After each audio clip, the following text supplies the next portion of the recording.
Last time I did one of these, I got myself into a lot of trouble, and so I'm going to try to be more calm. Happy May, everyone. We're working around a few obstacles. I tried to line a bunch of towels around the whole bathroom, but I don't think that made any sliver of a difference because it still sounds like we're sitting at the bottom of a canyon. But it's the best place to film, all right? There was a mirror that I had in here. I was sitting on this bench, plucking my eyebrows in front of the mirror. I sit here and I pluck in front of the window. I'm feeling the breeze. I walk out, the breeze breezes a little too much. The mirror falls, shatters everywhere. This floor is so patterned that there's shards of glass. Look, weeks later, I just find shards of glass everywhere. So not only are we sitting in the echo of chambers, we're also in a glass-filled floor that I might cut my ass cheeks open on, but we're just gonna try our best. Welcome to the second edition of the series that I like to call Get Ready With Me to Go Absolutely Fucking Nowhere. I still don't have all that much of a functioning household, but I did get these glasses. I have a paper straw for those whom it may concern. Ooh. I've never tried this before, but I've maxed out on my caffeine consumption for the day already at 2 p.m.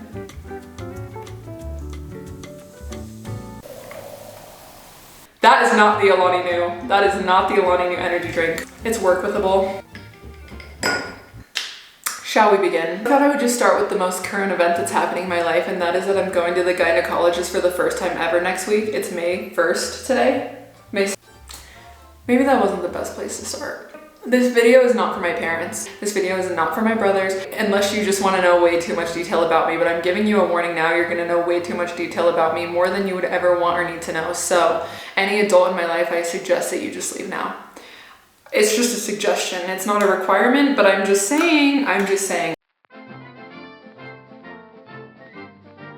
Before we get too far, I would like to thank the very special sponsor of today, which is a shower getting ready essential, Billy. So this morning I went on a fun little joyride to Walmart. Billy has a new body care line right in time for the summer when I know that all of us are gonna start smelling a little wonky-tonky.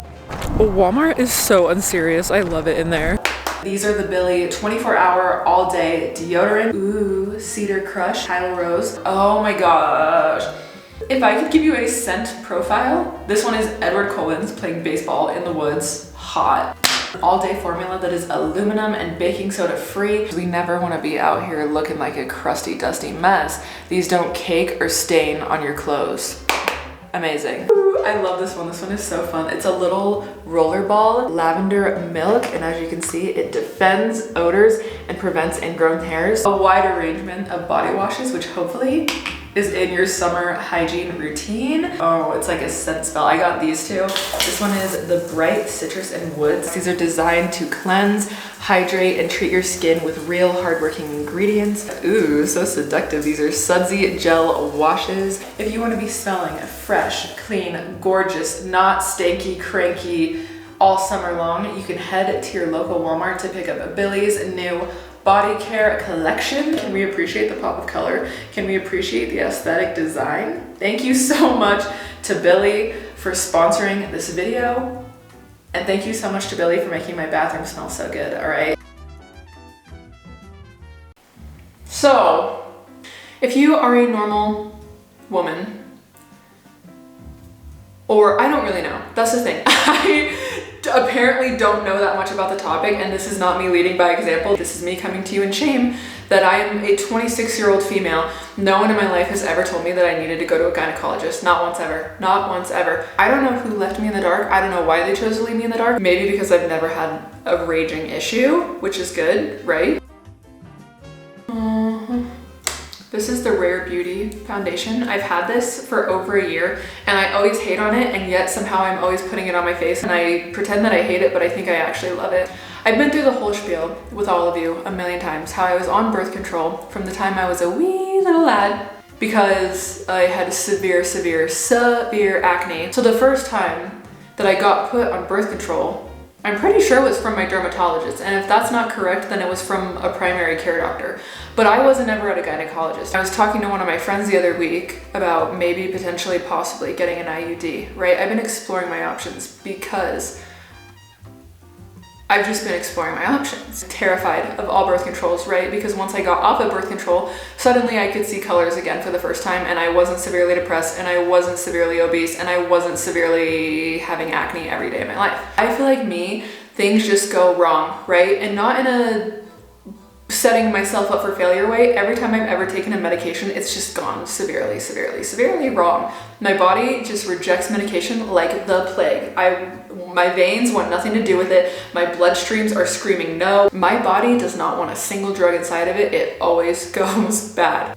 So when I look into the portal of getting back on any form of birth control, it appears that I'm looking into a pit of fire that appears to be the depths of hell, where I can see myself running around with my head cut off. Everything goes wrong. I'm a Reddit person. I will Reddit things to death. Every time I need to know something, I search it in Google and put Reddit after. That's where you get the real drama. That's where you get real insight about what's going on about a specific topic. Everyone there says basically they almost died. And I was thinking there's so many people that have this thing crushed inside of them, that how could it be that bad? Like, are the people of Reddit really a reliable resource here? So I asked my friend, what's your experience with an IUD? And she says, why don't you just go to your gynecologist and ask what your options are? And I said, my gyna what? My gyna who the fuck a what?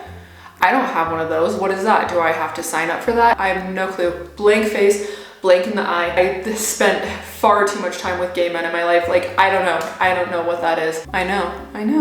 So then, save your comments saying, how are you a 26-year-old person that didn't know about this? I just didn't. I will go to a doctor if my head is bleeding out. That's the last time I went to a doctor. I will go to a doctor if I need physical staples in my body. I don't just go to the doctor for fun. I don't just dilly-dally around the doctor's office looking for a good time. I had to go through a whole thing because when I turned 26 last year, I got booted, so rudely booted off of my parents' insurance. And it took me a horrifically long time to find an insurance company. I'm self-employed for Google, and insurance companies are like, what the fuck does that mean? We're not insuring you. Took 6 months, finally got on insurance. So I also thought that when you got insurance, they would be helpful and they would tell you where to go, because so many doctors only accept certain insurances. So I log into my little thing.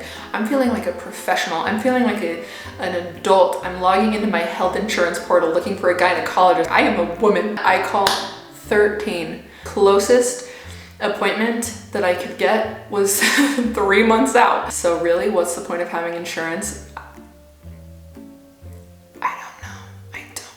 I truly, honestly, severely don't know. I feel like it's just something that you have to do, because when you tell people that you don't do it, they look at you as if you have committed first-degree murder. When I told my mom and dad I still didn't have health insurance, they looked at me as if I had killed 7 of our family members. They're like, you have to. But I have health insurance and I have not felt one good emotion from it. I can tell you that.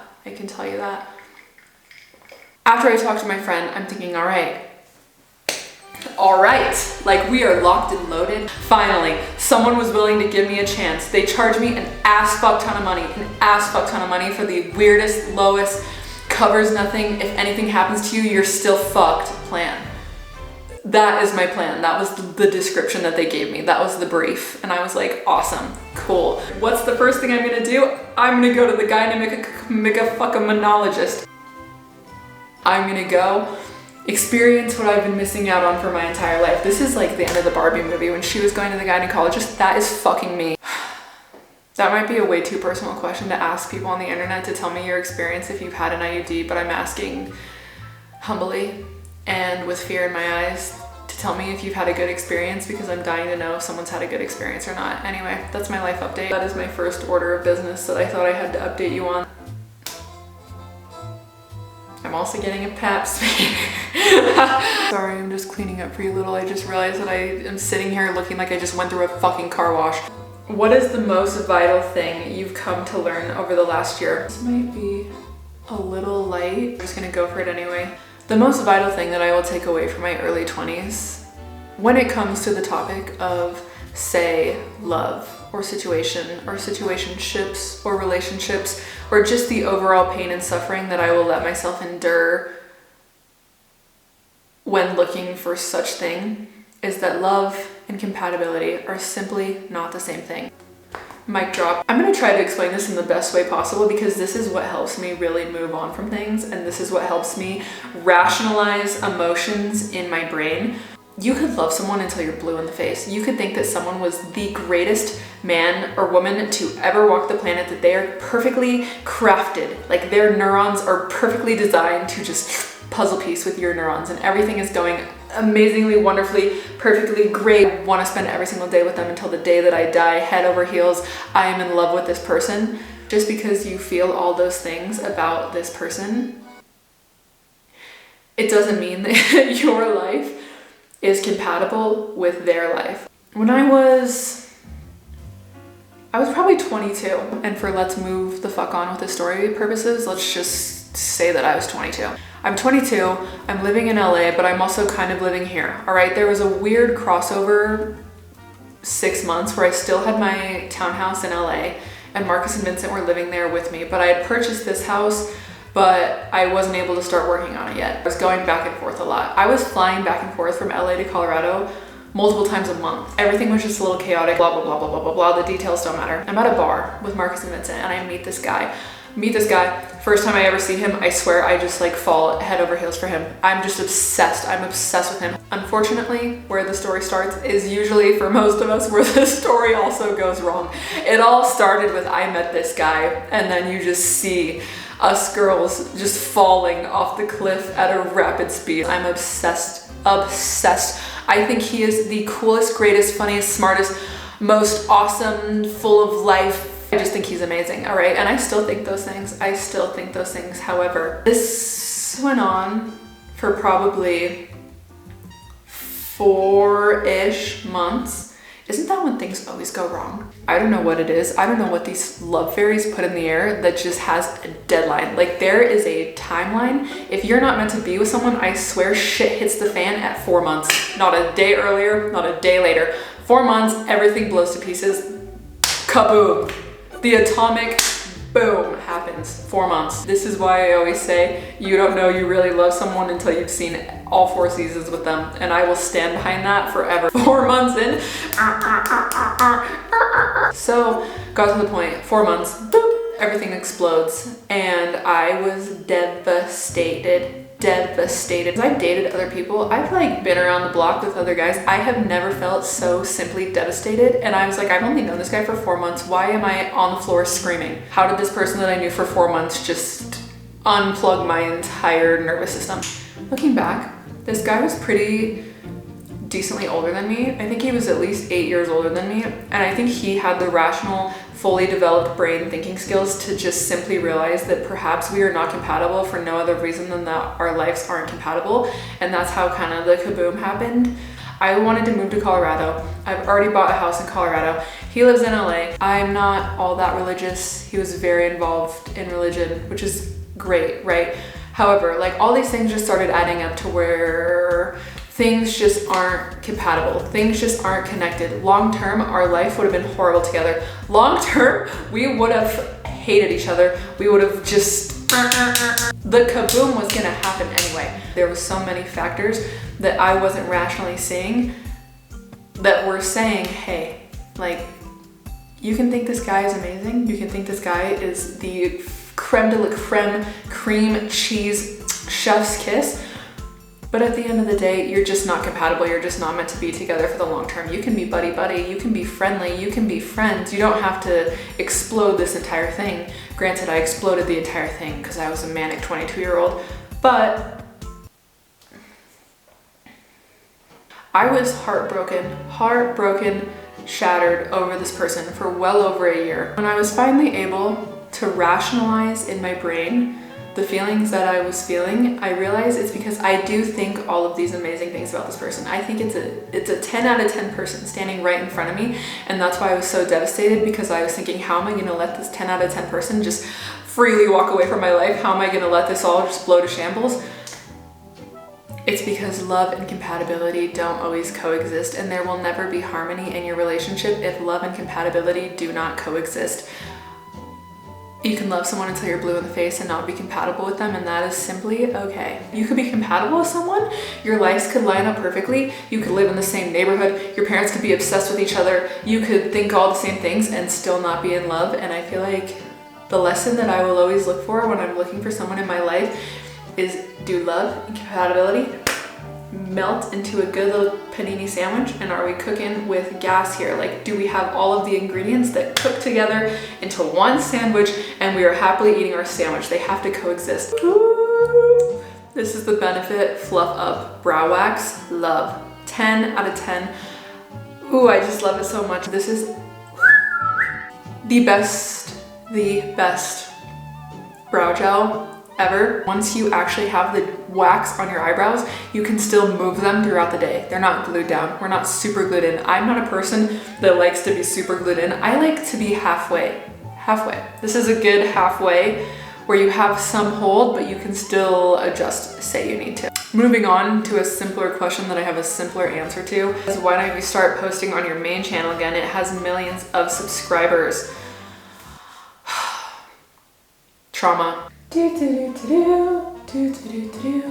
Blah, blah, blah. Bleep, bleep, bleep, bleep, bleep. I just am a little traumatized to post on my main channel because from my perspective, from looking behind my eyes, this is how I feel about the entire situation.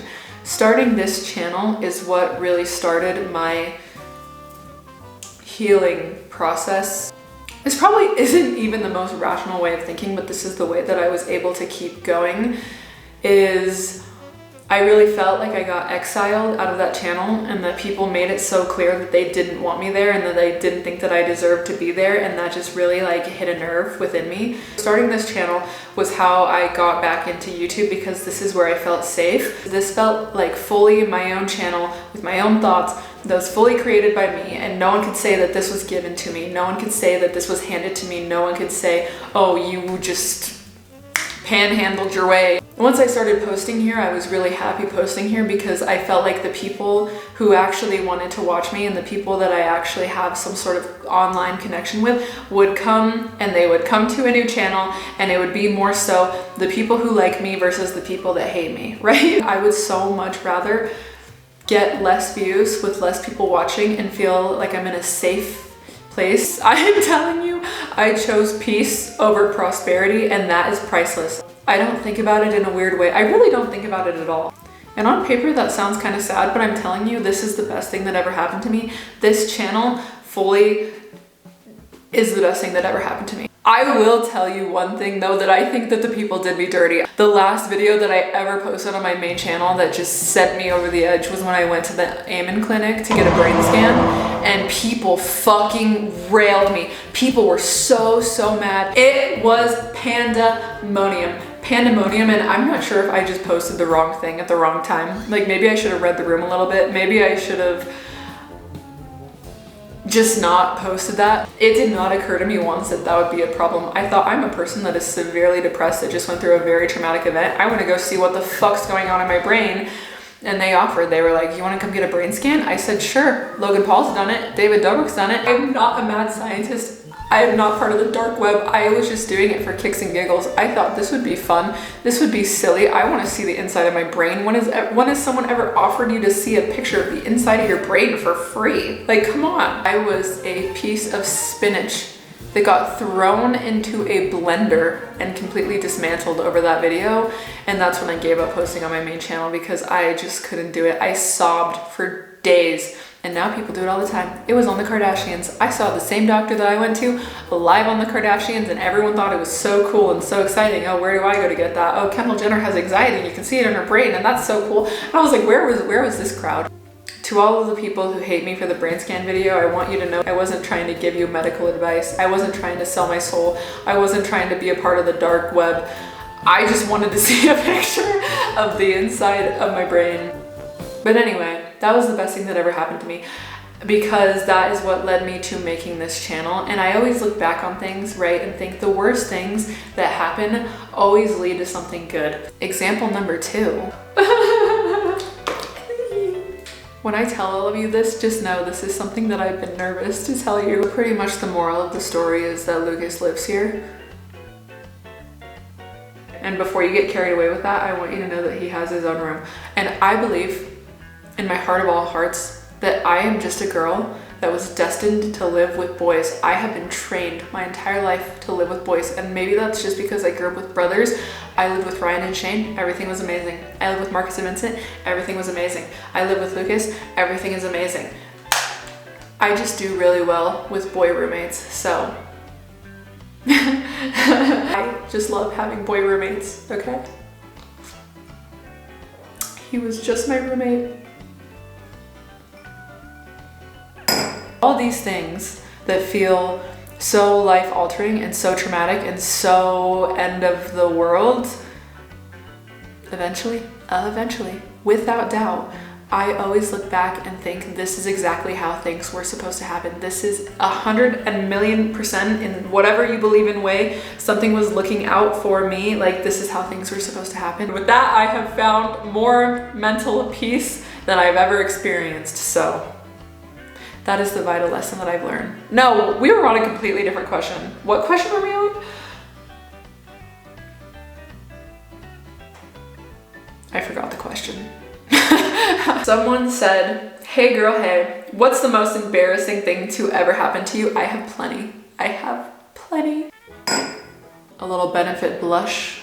I saw someone on Instagram using this and they used it as an eyeshadow and a top coat to their blush. It's amazing. It's amazing. The most embarrassing thing to ever happen to me, you may ask? Well, how do these stories always start? It always starts with, I met a guy. I met a guy. This is a prehistoric story. This was when you still added people on Facebook. I had to add him on Facebook to get the tea. I was probably 19 and I was going in for the deep dive. If you've ever heard my story about how I found out the guy that I was dating also had another girlfriend because we got sentenced to the same jury duty, this is the same guy. At this point in my life, I was not an amateur on doing, I gotta go, I'm sorry, I have to go blow my nose. Okay, I'm back. At this point in my life, it was not my first rodeo, and I had already learned the hard way that LinkedIn tells you when you look at someone's profile. I think looking at someone's Facebook, innocent. Looking at someone's Instagram, innocent. Them knowing that you looked at their LinkedIn, maybe to the right kind of man, that would be really flattering, and maybe that's my kind of man. My type of man wouldn't mind. They'd be like, oh, she was just checking all her boxes. She was making sure I wasn't a serial killer. She was making sure I was legit. She is thorough. She has effort inside of her, and she has drive. I was gonna get ahead of the curve. I was getting ahead of the game. I thought, I'm gonna make a fake LinkedIn profile. You've heard of a Finsta? You've heard of a burner account? Do you have a fake LinkedIn profile? Because I think you need one. I think you need one. No, you don't. I think now, at my grown age, I would just accept that someone knows that I'm looking at them on LinkedIn, and I would just swallow that pill for what it is. So I get home from my little restaurant job one night and I'm thinking I'm gonna go into my full deep dive mode. I make a fake LinkedIn account. I pay for the premium one. I don't want to look like a burner account. I don't want to look like a spam account. Of course my name is John. Of course I live in Washington. Of course if I live in Washington, I work at Amazon. Finance bros of the world are gonna eat my shit up. My profile is looking good, it's looking legit. I go and I do my deep dive with this guy. Did I find anything good? No. No tea, no drama. Nothing that was worth my hour. Nothing that was worth my $15. I find jack shit nothing, and I'm like, okay, well at least I know. He's clean. There wasn't even a profile photo.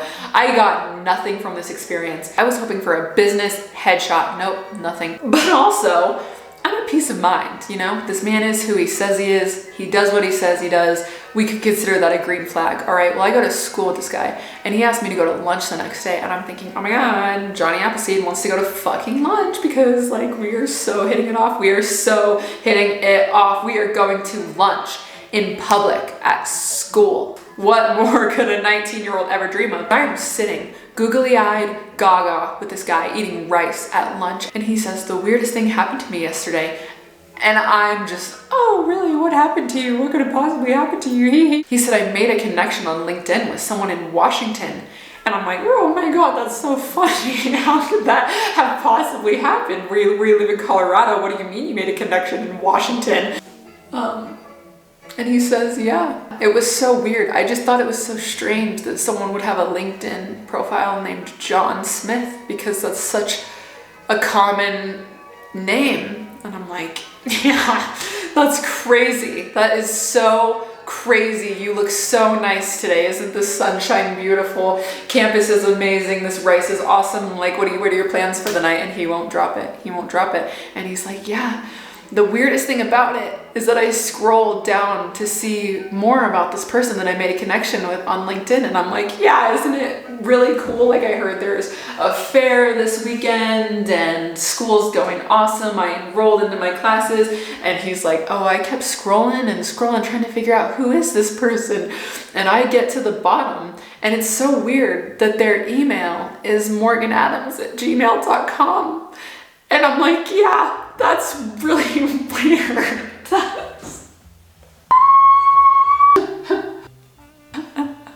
Like, we are back at it again with another man and the atomic kaboom. Kaboom.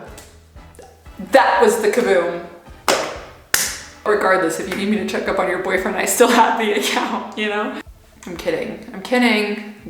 I really like the new Taylor Swift album. However, the song about her looking in people's windows, I don't know about that one. I don't know about that one. I look in people's windows. Like, me, but also, what? Like, what? Taylor Swift writes anthems for the girls that have experienced the 4-month situationship and the kaboom right after it. I don't think that boys, when they also do the 4-month situation thing, I don't think they feel the kaboom at the end. But Taylor Swift is anthems for the girls after the 4-month situationship kaboom. That's my theory. I'm the audience. I eat that shit up. Next topic of conversation. I know you spoke about specific friendships that have ended. I'd like you to share more of your perspective on grieving the loss of friendships, especially ones that end suddenly. I don't know if you've ever noticed this about me. I am insanely, relentlessly sensitive. My entire body is made of butter on the inside. You can put me in the microwave for 10 seconds, I'm melting. I'm gonna do my eyeliner while I think about what I'm gonna say for a second. I like to imagine that we truly, even the people that we feel so close with, we will never know what their full thought process is. We will never know what their full range of emotions is. We will never know how they truly cope with things on the inside. I know for me, when I start having a hard time, it's really hard for me to stay really connected with people. It's really hard for me to like process in my own head the emotions that I'm feeling and then present that to someone else, because I'm not always like an upfront sharer. I'm usually a share after the fact type of girl. For me, when I start not texting people back, or I start socializing less, or I start not wanting to go out with people, 99.99999% of the time it has nothing to do with them. It's something that I personally used to talk with my therapist about a lot, is how to take things not so damn personally, because not everything is about us, right? I feel like unless you have genuine proof to know that someone really doesn't like you or really doesn't want to be your friend anymore, it's better to not assume that. It's better to not make assumptions about how people feel about you and just assume that if they truly had a problem with you and they truly didn't want to be your friend anymore, that would be made very clear. Number 2, one of my friend's moms told me this once upon a time. God, or whoever you believe in, can hear conversations that you can't, and perhaps that this person is not meant to be in your life. Perhaps this person really isn't your friend. Number 3, I've had a lot of falling outs with a lot of different people, and it's never because there's some major kaboom. It's usually distance or space, or you change jobs, or you move, or you just don't have something that's like so in your face and common anymore. Life situations change, friendship groups change. Sometimes people just grow apart naturally. There's a natural separation in the oil and the water, you just grow apart, but there's not a war between the two. However, I will say that I have full faith that if someone is meant to be in your life, they will find their way back into your life. So whenever I feel like a little distance from someone, whenever I feel like I'm not complete without someone, if you are thinking about someone all the time, if they are on your mind and you're always wondering, what did I do to this person? Why are we not friends? What happened? Are they thinking about me? Do they miss me? What is going on? Just reach out to them. We have these amazing things. They're awesome. They're called phones. They're really, really cool. And you can pretty much text or call anyone you want at any given time, any given day, and they will get it immediately, instantly. I think the best way to go about it is not to send an attack message, not to send a war threat saying, why are you not my friend anymore? What happened? What, you're the worst ever. How could you just abandon me like this? Send a nice heartfelt message. Say, I've been thinking about you so much. I've been wondering how you're doing and what you're up to. Just know that you are heavy on my mind. I think about you all the time and I miss you. Add a little heart at the end. Add a damn heart at the end. I think that people are less ill-intended than we paint them out to be, so. Or someone just fucking sucks and they did you dirty, and in that case you don't want to be their friend anyway, and say, thank you God that you removed this person from my life, because I only want people around me who have the best intentions for me. Thank you. Thank you. Ah, no! Shit. Okay, we had to take a dead battery pause, which sometimes I believe is divine timing telling me that it's time to shut the fuck up.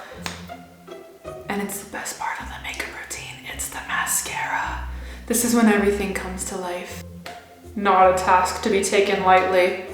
A lot of people have been asking if I have met Ryan and Shane's babies yet, my nephews. And the answer to that question is no, I have not, because Ryan and Shane are back in California. However, swimsuit season is approaching us. I best believe I will be getting us matching swimsuits for the pool. I'm very anxiously anticipating the day.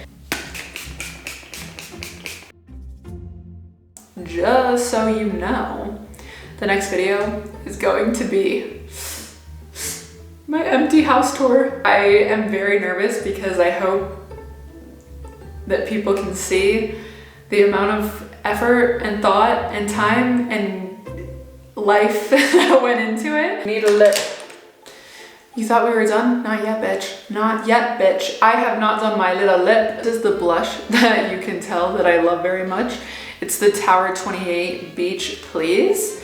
And I also, like, I don't know if this is good for you. I've been doing it for months and I haven't dyed yet, so I'm pretty sure it's fine. But I like to put that. Where is my lip gloss? Ah! Where is it? This is my favorite beauty product of all time.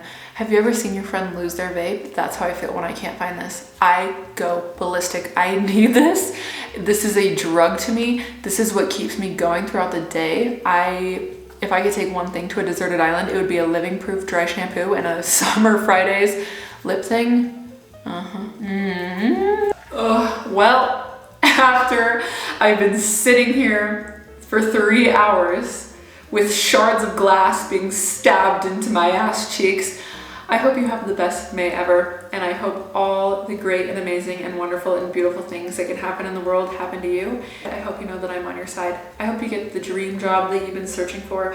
I hope you find a group of friends that is so nice and takes you to do amazing fun things.